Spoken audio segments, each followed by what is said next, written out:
The German Shepherd did not step into the road by accident. She stood there at dawn like she had been placed between the Marine and something only she could still hear. Staff Sergeant Jacob Miller was driving his pickup along a narrow mountain road outside Asheville, North Carolina, with 2 bags of dog food in the truck bed and fog hanging low over the Blue Ridge like smoke that had forgotten how to rise. The morning was cold enough to silver the grass along the shoulder, and the first light had barely touched the tops of the pines. Jacob had planned to reach the rescue center before 6, unload supplies, fix a broken kennel latch, and leave before any of the dogs learned the sound of his engine too well. That was how he helped now. In measures. In distance. In tasks that ended before they became attachment. Then his headlights caught her. A German Shepherd stood in the middle of the lane, black and tan coat damp with mist, amber eyes shining in the beams, body still as a warning sign. Jacob pressed the brake slowly. Gravel clicked beneath the tires. The truck stopped less than 20 feet from her. She did not flinch. She did not bark. She only stared through the windshield at him as if she already knew his name, his rank, and the part of his heart he had stopped trusting. Jacob lowered the window. Cold mountain air entered the cab with the smell of wet leaves, pine bark, and distant rain. "Move along, girl," he called gently. The Shepherd stayed where she was. Jacob tapped the horn once, soft and brief, the kind of sound meant to nudge, not scare. Nothing. Her ears lifted. Her tail stayed low. Her gaze never left him. He turned off the engine and stepped out, boots landing on damp gravel.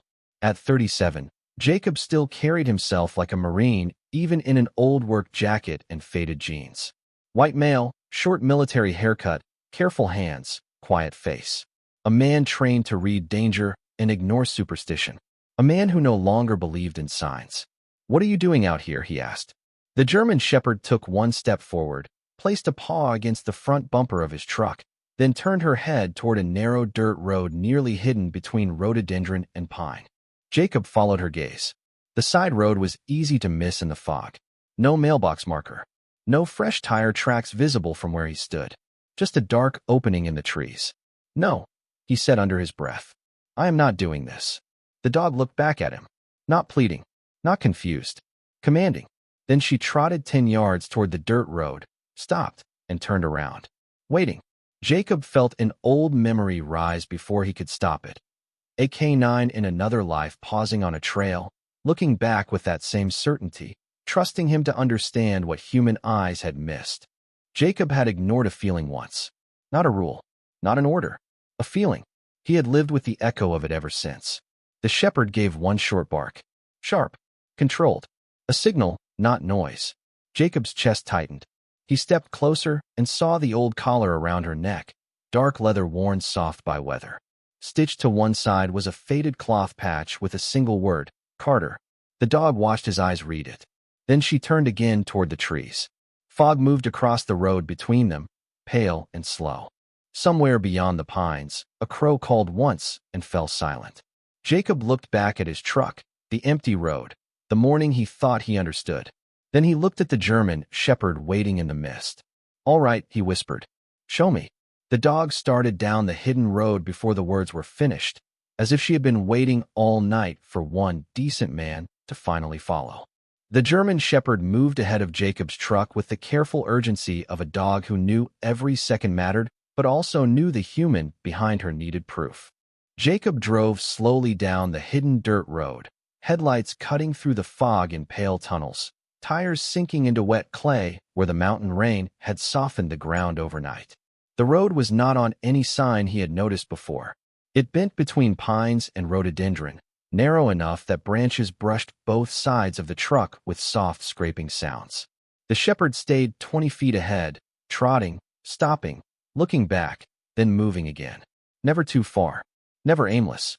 Jacob kept one hand on the wheel and the other near the radio clipped to his dash, though the signal here in the folds of the Blue Ridge often turned to static without warning.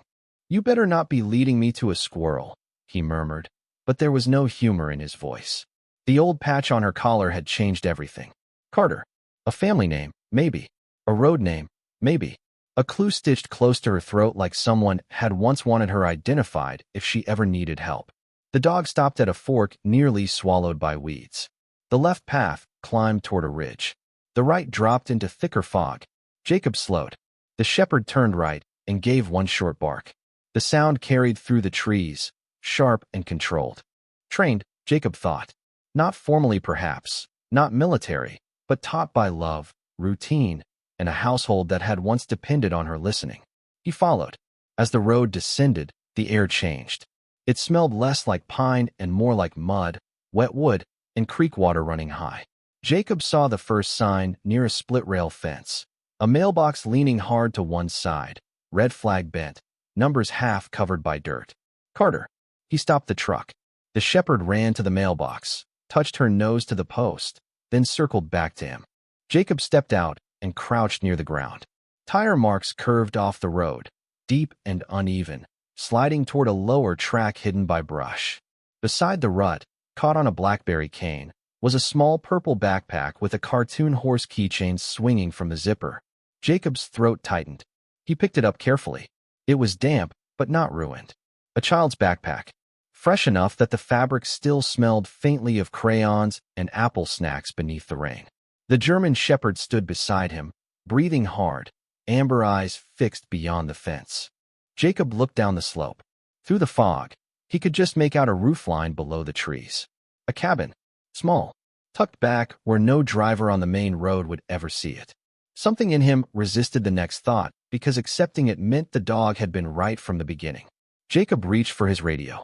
Sheriff's Office. This is Staff Sergeant Jacob Miller on Old Mountain Access near Carter Mailbox off Route 74, east of Asheville. Possible family emergency. Checking a cabin below the road. Static answered first, then a broken voice. Miller, repeat location. Before Jacob could answer, the shepherd moved again, slipping through a gap in the fence and down the muddy track. Wait, Jacob called, but she did not wait. She slowed only enough to make sure he followed. Jacob grabbed his first aid kit, a wool blanket, a flashlight, and the small emergency pack he kept in the truck because Marines learned early that quiet mornings could change without asking. He locked the truck out of habit and climbed down after her. Mud pulled at his boots. Wet leaves slapped his sleeves. The slope was steeper than it looked from the road, and the fog made distance strange. The shepherd reached the bottom first and stood at the edge of the clearing. She did not bark now. She faced the cabin door, body tense, ears forward, tail low. Jacob came beside her and saw why. A fallen tree blocked the narrow driveway. Not huge, but heavy enough to trap a vehicle on the wrong side. A power line sagged nearby, not sparking, just hanging dark and useless. The cabin windows were fogged from inside. On the porch, a child's pink jacket lay over the railing. Jacob lifted one hand toward the door. Hello, he called. Anyone inside? My name is Jacob Miller. I am here to help. For one breath, nothing answered. Then from inside the cabin came a faint voice, thin but real. Please, a woman called. We are in here.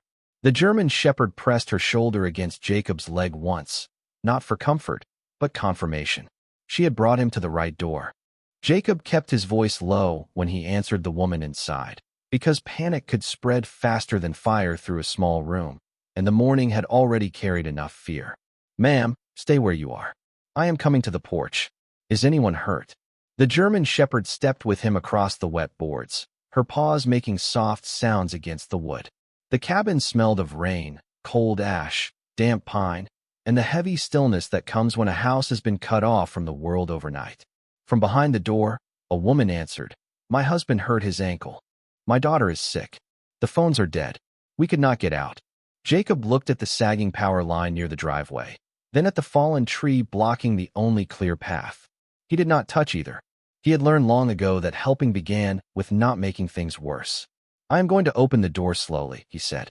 Step back if you can. The latch turned with a tired click. Inside, the cabin was dim except for gray light coming through the windows. A woman in a blue sweater stood near the kitchen table, pale but composed, one hand on the back of a chair. Anna Carter? Jacob asked. She blinked. Yes. I saw the mailbox. His eyes moved past her. On the couch, a man sat with one leg propped on pillows, his face tight with pain but alert. Beside the fireplace, wrapped in a quilt, a little girl lay half awake with flushed cheeks and tired eyes. The German shepherd walked straight to her. Not to the food bowl, not to the adults, to the child. The girl opened her eyes wider. Bella, she whispered. The name landed in the room like a match struck in darkness. Bella lowered her head onto the edge of the quilt, careful and still.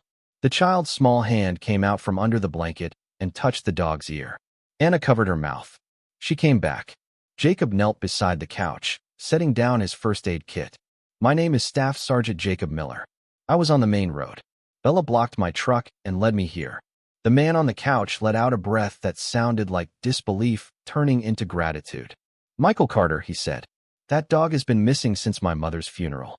Bella did not look away from the girl. Jacob checked the room with calm eyes. No open flames. No immediate danger inside. Just a family trapped by weather, distance, and bad luck. What happened? He asked. Anna spoke quickly but clearly. The storm came through after midnight. Tree dropped across the drive. Power went out. Michael slipped on the wet steps trying to move branches before dawn. Emma started running a fever yesterday, and this morning her breathing sounded rough. We tried walking up to the road, but the mud was too steep and the line was down. No signal. Jacob moved to Emma's side, but kept space until she saw him. Hey, Emma. I am Jacob. Bella brought me. Emma's eyes shifted to him, then back to Bella. She knew, the girl whispered.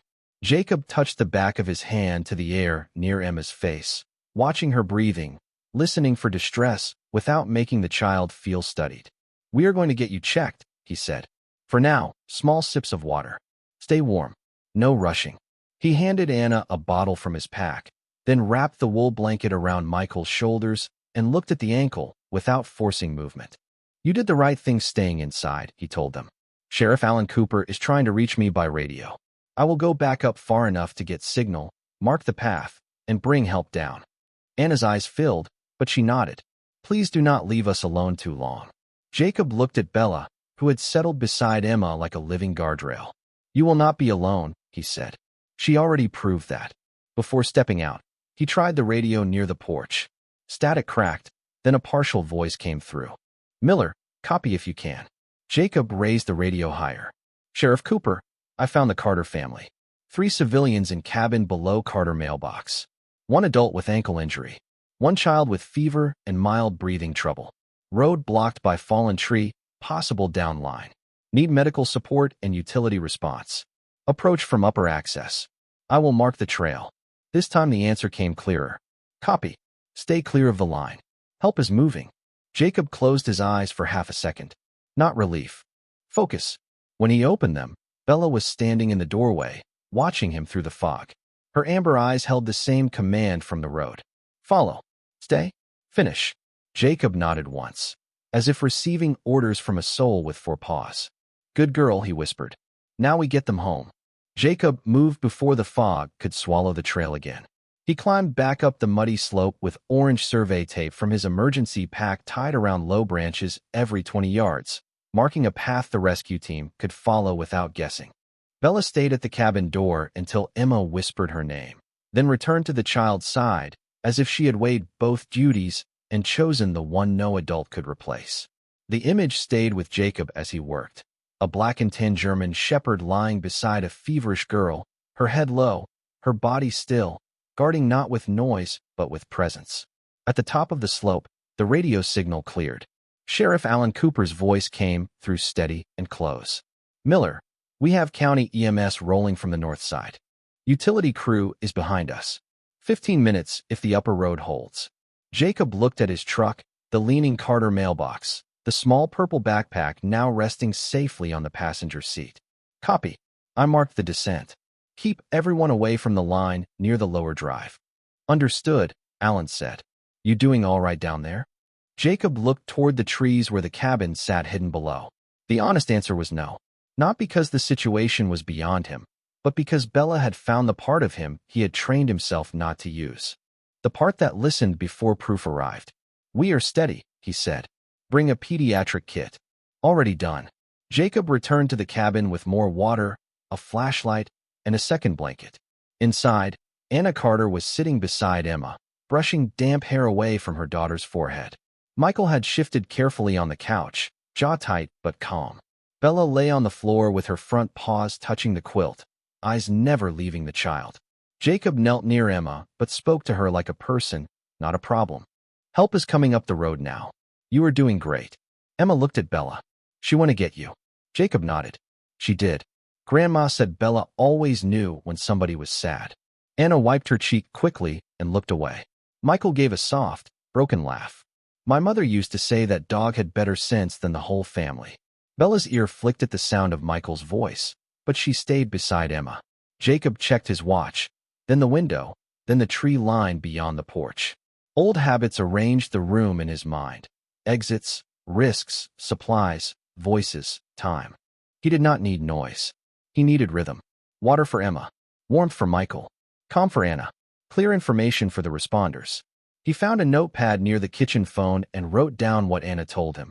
Fever since yesterday, medicine taken, last fluids, Michael's fall time, the power outage after midnight. It was not heroic. It was useful.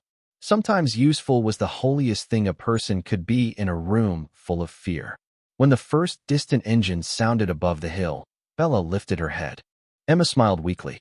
She hears them. Jacob walked to the porch. Through the fog, he saw Sheriff Alan Cooper appear at the top of the marked trail with 2 EMS responders behind him, all moving slowly and carefully. Alan was a broad-shouldered local sheriff with a gray mustache, rain jacket, and the kind of steady-face mountain families trusted at their worst hour. Jacob raised one hand. Watch the left side by the line, he called. Trail is slick after the second marker. Alan nodded. We have it. The responders entered with quiet respect, speaking softly, checking Emma first, then Michael. Bella stood only when one of them approached the child, placing herself beside Emma's shoulder. Not blocking. Asking. Jacob touched Bella's collar. Easy. They are here to help. Bella looked at him, and after one long second, stepped back. That trust hit harder than command obedience ever could. Anna saw it too. She listens to you. Jacob kept his hand on the worn leather collar, feeling the faded Carter patch beneath his fingers. No, he said softly. I finally listened to her. Outside, chainsaws did not start yet, and nobody rushed the fallen tree. Utility workers waited until the line was confirmed safe. The morning brightened by inches, fog thinning between the pines, revealing the cabin not as a hidden place anymore, but as a home found in time. As EMS prepared Emma for transport, the child reached for Bella. Can she come? Anna looked at Jacob, then at Alan. Bella pressed closer to the stretcher, quiet and certain. Jacob saw the answer before anyone spoke. Some dogs were not comfort animals because someone gave them a title. Some became comfort because they refused to let love lose its way. She can ride with me, Jacob said. I will follow right behind. Emma closed her eyes, one hand still resting on Bella's head. For the first time that morning, the cabin breathed like help had truly arrived. Jacob followed the ambulance down from the mountain with Bella in the passenger seat, her body angled toward the road ahead, her amber eyes fixed on the red lights moving through the thinning fog. He had lifted her into the truck because the morning had already asked enough from her paws, but Bella did not rest. She sat upright, ears forward, every breath tuned to the vehicle carrying Emma Carter. The little purple backpack lay between the seats now, dried mud on the straps, cartoon horse keychain swinging gently with each turn. Jacob glanced at it once, then at Bella. You kept looking until someone stopped, he said. Bella did not turn, but her tail moved once against the seat. The hospital outside Asheville was small, brick, and bright with early daylight. Anna rode with Emma inside, while Michael was taken in separately for his ankle. Sheriff Alan Cooper met Jacob near the entrance and placed one hand on the truck door. You bought them time, he said. Jacob looked at Bella, who was already watching the automatic doors. She did. Alan followed his gaze. Then we will make sure everybody knows that. Bella was allowed to wait in a quiet side room after Alan spoke with staff and Dr. Laura Bennett arrived from the local veterinary clinic to check her. Laura was in her mid-40s, calm and practical, with gray threaded through her brown hair and the kind of eyes that noticed what animals tried to hide. She knelt beside Bella and smiled with recognition. Well, there you are. Jacob looked at her. You know this dog? Laura stroked Bella's shoulder. I treated her for Ruth Carter, Emma's grandmother. Bella was Ruth's shadow for years. Bella lowered her head at the name Ruth, not in fear, but in memory. Laura's hand slowed. After Ruth passed, Bella disappeared. The family looked. Flyers, calls, posts, the works. Then the storm season started, and sightings stopped. We thought she had gone deep into the woods or been taken in by someone. Jacob watched Bella stare toward the hallway where Emma had gone. She did not leave. Laura shook her head softly. No, I think she stayed near what was left of Ruth's family. Alan came in holding a folded paper from his cruiser. I checked the collar patch. Ruth had it made years ago. Carter stitched on the side so Bella could always be brought home. The words settled over Jacob quietly. Home. Bella had not understood property lines or legal papers or the way humans divided grief after a funeral. She had understood scent, voices, routine, and the last people who still carried Ruth's love in their house. A nurse stepped in and spoke gently. The little girl is stable. Fever is being treated. Breathing sounds better. She keeps asking about the dog. Bella stood before anyone called her name. Jacob put a hand on her collar. Slow. She obeyed, though every muscle in her body leaned toward the hallway. They brought Bella to the doorway of Emma's room, not all the way in at first. Emma was tucked under a white blanket, tired but more alert, with Anna sitting beside her and Michael in a chair nearby, his ankle wrapped. When Emma saw Bella, her face changed from pale worry to light. She came. Bella stepped forward with Laura's permission and rested her chin beside Emma's hand. The girl placed her fingers in the fur between Bella's ears. No one said much after that. Words would have made the moment smaller. Jacob stood near the wall, watching a family breathe again. Anna looked at him. I do not know how to thank you. Jacob shook his head. Thank her. Michael reached down carefully and touched Bella's collar. Mom always said Bella had a promise in her bones. Alan smiled faintly. Looks like she kept it. The room grew quiet, but inside Jacob something moved that had been still for years. He remembered the decision he once made in a different place, when he had trusted the written plan over the unease in his gut, and how that regret had taught him to distrust every instinct afterward. But Bella had offered no report, no map, no proof at first. Only fog, a stare, a paw on a bumper, and a name stitched into leather. And because he had followed, a family was safe. Later, in the hospital parking lot, Bella sat beside his truck, watching the entrance. The sun had finally cleared the ridgeline, turning the wet pavement gold. Dr. Laura handed Jacob a copy of Bella's old vaccination record. The Carters cannot take her home today. Maybe not for a little while, with recovery and repairs. She will need somewhere calm. Jacob looked down. Bella leaned her shoulder against his leg, not asking loudly, not forcing anything. Just there, like a signal waiting to be believed. Jacob rested his hand on her head. Then she comes with me until they are ready, he said. Bella closed her eyes in the sunlight, and for the first time that morning, she let herself be tired. Jacob brought Bella home just after noon, when the mountain fog had burned away and the Blue Ridge stood clear against a pale Carolina sky. His house sat a few miles outside Asheville on a quiet road lined with white pines, a small one-story place with a gravel drive, a front porch, and a shed where rescue center tools hung in careful rows. Bella stepped out of the truck slowly, stiff from the morning, but her eyes moved over the yard with that same measuring calm she had shown on the road. She sniffed the air, pine needles warming in sunlight, old wood, motor oil from the shed, dry leaves under the porch steps. Then she looked back at Jacob, as if asking whether this place was safe enough to rest without forgetting her mission.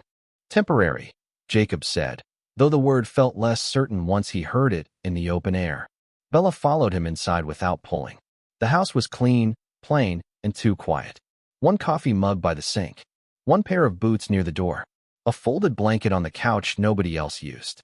On the wall near the hallway hung a framed photograph of Jacob in uniform with a K-9 team from years before, but the glass had gathered a thin edge of dust because he rarely looked at it directly.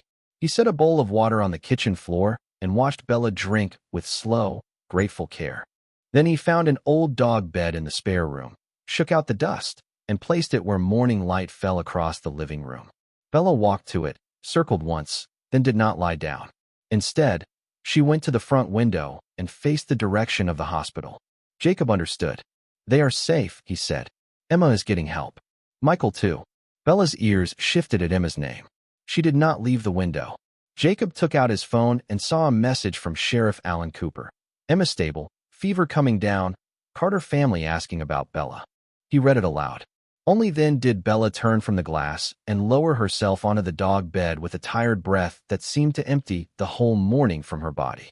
Jacob sat on the floor across from her, not too close. The silence between them was different from the silence he knew. His old silence had been locked. This one was listening. He thought about the hidden road, the mailbox, the backpack, the way Bella had blocked his truck with the confidence of a soul that had run out of polite options. He had spent years telling himself that instinct was just a story people told after facts arrived. But facts had come late that morning. Bella had come first. In the afternoon, Dr. Laura Bennett stopped by with food, joint supplements, and Bella's old records. She stood in Jacob's living room and looked at the dog with a tenderness that carried history. Ruth Carter used to bring her everywhere, Laura said. Grocery pickup, church picnics, school events.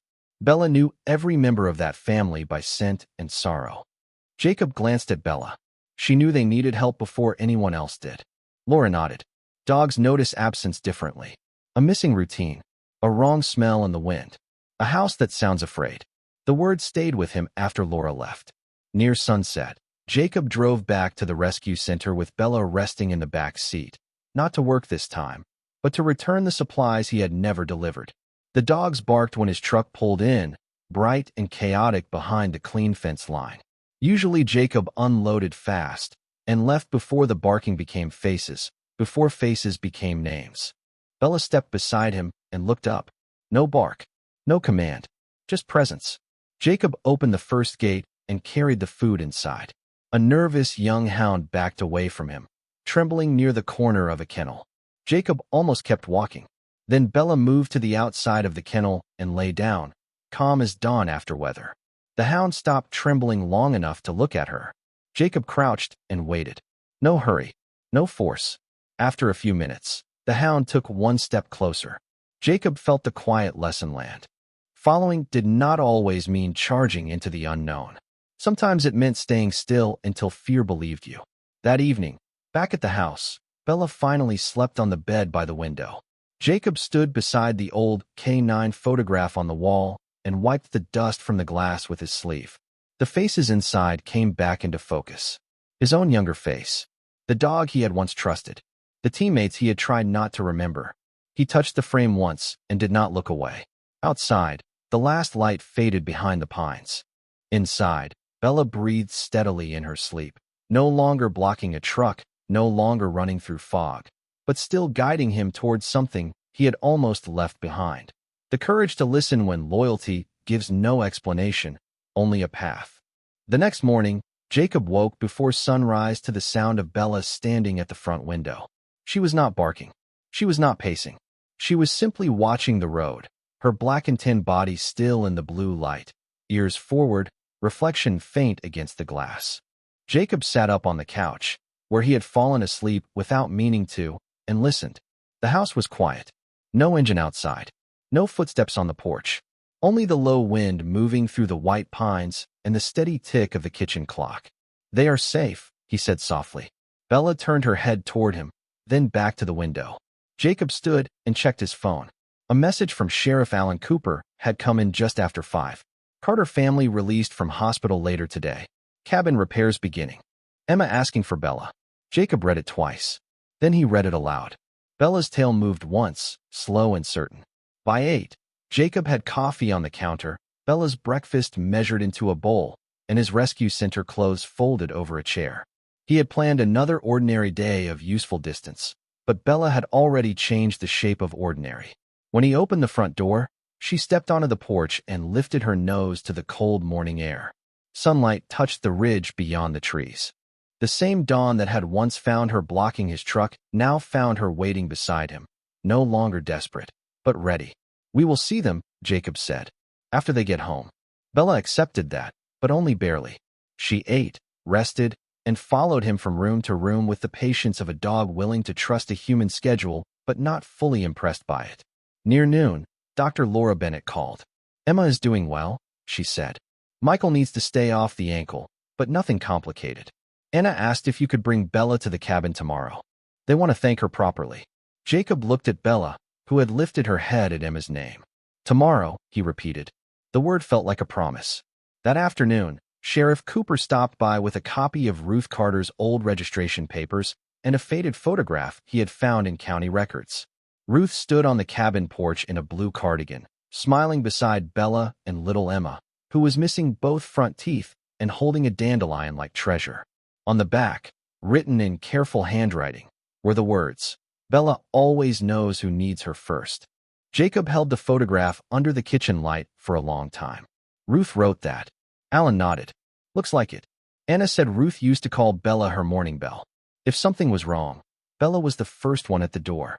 Bella stepped closer and sniffed the photograph, then sat with her paw touching Jacob's boot.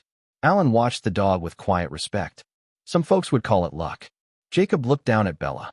He remembered the fog, the bumper, the single bark, the hidden road. Luck does not wait in front of headlights. Alan gave a small smile. No, I guess it does not. After the sheriff left, Jacob placed Ruth's photograph beside the old K-19 picture he had cleaned the night before. 2 different lives. 2 different kinds of service. Both looking back at him with the same question. Are you still listening? The answer came the next day on the mountain road. Jacob drove Bella toward the Carter cabin just after sunrise, not because they had to leave early, but because he wanted to see the road in light. The fog was thinner this time. The Carter mailbox had been straightened. Fresh gravel covered part of the muddy shoulder. The fallen tree had been cut and stacked neatly along the drive. Bella sat upright in the passenger seat, calm but alert, as they turned down the once-hidden road. When the cabin came into view, Emma was already on the porch in a yellow sweater, one hand gripping the railing, Anna close behind her. Bella gave one soft sound deep in her chest. Jacob parked and opened the door. Bella stepped down slowly, then crossed the yard straight to Emma. The child crouched as much as Anna allowed and wrapped her arms around the German shepherd's neck. You came back again, Emma whispered. Bella leaned into her like the answer had always been yes. Michael stood in the doorway with crutches, eyes wet but smiling. We owe you more than we can say, Sergeant. Jacob shook his head. I almost kept driving. The confession surprised everyone, including him. He looked at Bella. She made sure I did not. Anna touched the faded Carter patch on Bella's collar. That was Ruth's girl. Jacob looked at the family, the repaired drive, the sunlight gathering on the porch boards. She still is, he said. And maybe she is yours too. Bella turned her amber eyes toward him then, and Jacob understood that the question was larger than ownership. Some bonds were not about who a dog belonged to. They were about who learned to follow when she led. For the next 2 weeks, Bella lived between 2 homes without ever seeming divided.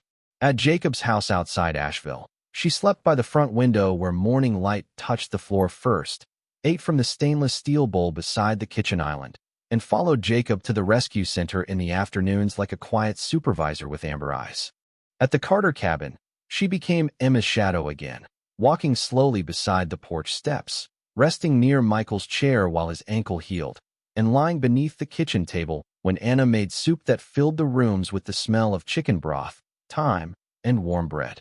Nobody spoke of ownership at first. They spoke of visits, recovery, repairs, schedules, what Bella needed, what Emma needed, what made sense. But the truth moved among them gently. Bella had saved the Carters because they were her family. She stayed with Jacob because he had listened when the world was still covered in fog. One Saturday afternoon, Jacob brought Bella to the rescue center after a morning at the cabin. The sky was clear, and the mountains beyond the fence looked blue enough to be painted. Dogs barked from the kennels, bright and hopeful, but Bella walked calmly beside him, her Carter patch still stitched to the old collar, her black and tan coat shining in the sun. Mrs. Helen Briggs, the rescue center director, watched them come through the gate and smiled. That dog has changed your schedule, she said. Jacob carried a toolbox in one hand and a bag of treats in the other. She has changed more than that. Helen did not tease him. She only nodded toward the far kennel, where a frightened shepherd mix had been hiding since morning. Maybe she can help you with that one. Jacob looked at Bella. Bella looked at the kennel. Then she walked over and lay down outside the gate, just as she had done before, patient as sunrise. The shepherd mix stopped trembling long enough to lift its head. Jacob crouched nearby and waited. No pushing, no command, no need to prove anything. He had spent years measuring usefulness by action, by speed, by whether the problem changed immediately under his hands. Bella taught him that some rescue started with stillness. Later, When the shepherd mix finally stepped forward and touched its nose to Jacob's fingers, Helen wiped her eyes with the back of her hand and pretended it was dust. That evening, Jacob drove Bella to the Carter cabin for dinner. Emma met them at the porch with a folded drawing. It showed Bella standing in front of a truck, fog all around her, one paw lifted. Above the mountains, Emma had drawn the sun coming up. She handed it to Jacob. "This is when she found you," she said. Jacob studied the crayon lines. His truck was too tall, his shoulders too wide, and Bella looked almost like a wolf with a halo of yellow around her ears. It was perfect. "She did," he said. Emma tilted her head. "But you followed." The words were simple. They stayed with him through dinner, through Michael's quiet thanks, through Anna packing leftovers for him, as if feeding him was the only way she could repay something no meal could cover. Afterward, Jacob stood on the porch while Bella lay at Emma's feet. The mountains darkened in layers beyond the trees. Fireflies blinked near the fence. Michael came to stand beside him, one crutch under his arm. "We want Bella in our lives," he said. "Emma needs that. We all do. But she looks for your truck when you leave." Jacob did not answer at once. Bella lifted her head at the sound of his silence. Michael continued gently. "Maybe home can be shared if the heart is big enough." Jacob looked at Bella, then at Emma, then toward the road where fog had once hidden the way. He had thought rescue meant taking someone out of danger and placing them somewhere safe. Now he understood it could also mean refusing to make love smaller than it needed to be. "Shared," he said softly. Bella stood, crossed the porch, and pressed her shoulder against his leg. It was the same signal she had given at the cabin door. Confirmation. Jacob rested his hand on her collar, feeling the worn Carter patch beneath his palm. For the first time in years, instinct did not feel like a warning. It felt like trust. Several weeks later, Dawn returned to the same mountain road outside Asheville, but this time Jacob did not meet Bella in the headlights. She rode beside him in the passenger seat, strong and quiet, her black and tan coat catching the first pale light through the windshield. Fog still lay low across the Blue Ridge, threading between the pines and softening the shoulders of the road, but it no longer felt like something hiding danger. It felt like a curtain lifting slowly. Jacob drove with one hand on the wheel and the other resting near Bella, not holding her back, only there. The Carter patch remained on her old collar, now cleaned and stitched firm. Beside it hung a new tag with Jacob's number on one side and the Carter cabin number on the other. Shared, just as Michael had said. Home, just as Bella had known before any of them found the courage to name it. When they reached the place where she had once blocked his truck, Jacob pulled over and stopped. The road was empty. No barking, no flashing lights, no urgent voice through the radio. Just morning birds, wet leaves, and the far sound of a creek moving below the ridge. Bella stepped down from the truck and stood in the center of the lane for a moment, looking toward the hidden dirt road. Jacob stood beside her. "This is where you found me," he said. Bella turned her amber eyes toward him, and he almost laughed at himself. No, that was not quite true. This was where she had made him stop running from the part of himself that still knew how to listen. Later that morning, they drove to the Carter cabin.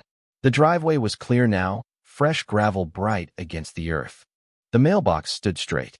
Emma ran onto the porch in a blue sweater, careful but smiling, with Anna calling for her to slow down from the doorway. Michael stood behind them, steadier now, one hand on the rail. Bella crossed the yard with her tail moving low and happy, and Emma wrapped both arms around her neck. No fear, no fever, no fog between them. Jacob watched from the truck for a second longer than necessary, letting the sight settle into him. A family alive in morning light. A dog exactly where love needed her. A road that had nearly stayed unnoticed, but did not. At the rescue center that afternoon, Jacob hung Emma's drawing near the office window, where sunlight could touch the crayon fog and the brave dog standing before the truck. Helen Briggs came beside him and said nothing at first. Some things did not need praise. They only needed a place to be remembered. Bella lay outside the kennel of the shepherd mix, who now came forward whenever Jacob approached. He crouched, offered his hand, and waited. Waiting no longer felt like weakness. It felt like faith with work boots on. That evening, Jacob brought Bella home. The old K9 team photograph on his wall was clean now, no dust along the glass. Next to it, he had placed Ruth Carter's faded picture, Emma's drawing, and a small note from Anna that simply said, "Thank you for following her." Jacob stood before them while Bella settled by the front window. The house was still quiet, but it was no longer empty. Quiet could mean peace. Quiet could mean listening. Outside, the last light faded behind the pines, and the mountain road disappeared into blue shadow. Jacob rested one hand on Bella's head. She leaned into him, steady as a promise kept. Sometimes the miracle is not a voice from the sky. Sometimes it is a German shepherd standing in the road at dawn, refusing to move until one wounded Marine remembers that the heart can still recognize a signal before the mind has proof. And when he finally follows, a family is saved, a dog comes home, and the road ahead begins again in light.